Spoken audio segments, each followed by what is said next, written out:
Bismillahirrahmanirrahim. Memang kita mendengar bahwa pemerintah sedang gencar mensosialisasikan tentang new normal ya, dan kita melihat pertimbangan-pertimbangan ini perlu juga kita berikan masukan. Jadi menurut pandangan saya,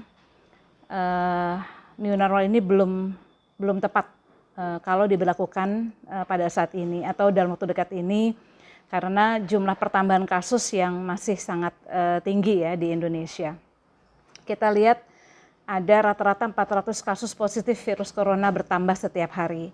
Bahkan per tanggal 21 Mei lalu terjadi peningkatan kasus positif corona sebanyak 973 orang.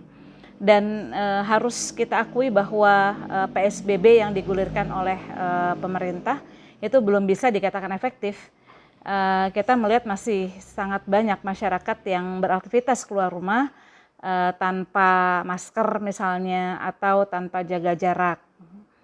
Dan kita juga melihat ketika new normal ini diberlakukan, sejauh mana kesiapan pemerintah dalam menyediakan fasilitas kesehatan yang memadai. Ya, karena begitu pemerintah dalam tanda kutip memaksakan diri untuk menerapkan new normal, saya justru melihat ini akan mengkhawatirkan, sebab akan terjadi peningkatan aktivitas masyarakat ya, dan mudah-mudahan tidak terjadi, tetapi akibat kebijakan itu bisa berpotensi menambah jumlah kasus virus corona di dalam negeri. Nah, kemudian ada hal lain yang juga harus kita pertimbangkan. Tujuan pemerintah menerapkan new normal itu kan untuk pemulihan ekonomi. Tapi saya melihat kalaupun ini diperlakukan dan misalnya ini nanti efektif, tetap kondisinya tidak sama dengan sebelum pandemi corona ini terjadi gitu.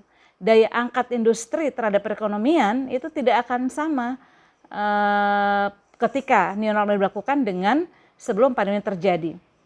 Karena ketika new normal ini diberlakukan dengan protokol kesehatan yang ketat, ada physical distancing harus tetap dilakukan, kemudian ada juga kebijakan para pekerja yang berusia di atas 45 tahun tidak bisa masuk kerja, ini akan mempengaruhi struktur pekerja di perusahaan gitu. Jadi saya berpikir bahwa pemerintah harus benar-benar melakukan kajian yang matang soal skenario dan dampak dari pemberlakuan new normal kepada kesehatan masyarakat dan juga perekonomian gitu. Jangan sampai nanti dua-duanya justru nggak dapat gitu.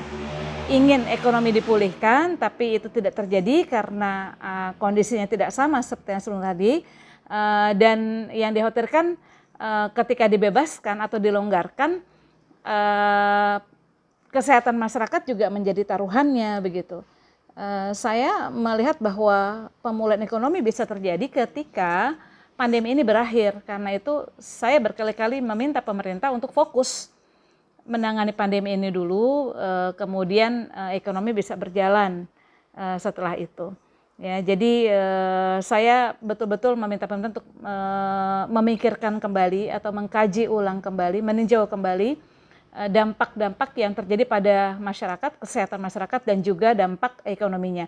Jangan sampai dua-duanya nggak dapat, justru jumlah kasus positif makin bertambah dan membuat pemulihan ekonomi itu menjadi makin lama untuk bisa dipulihkan.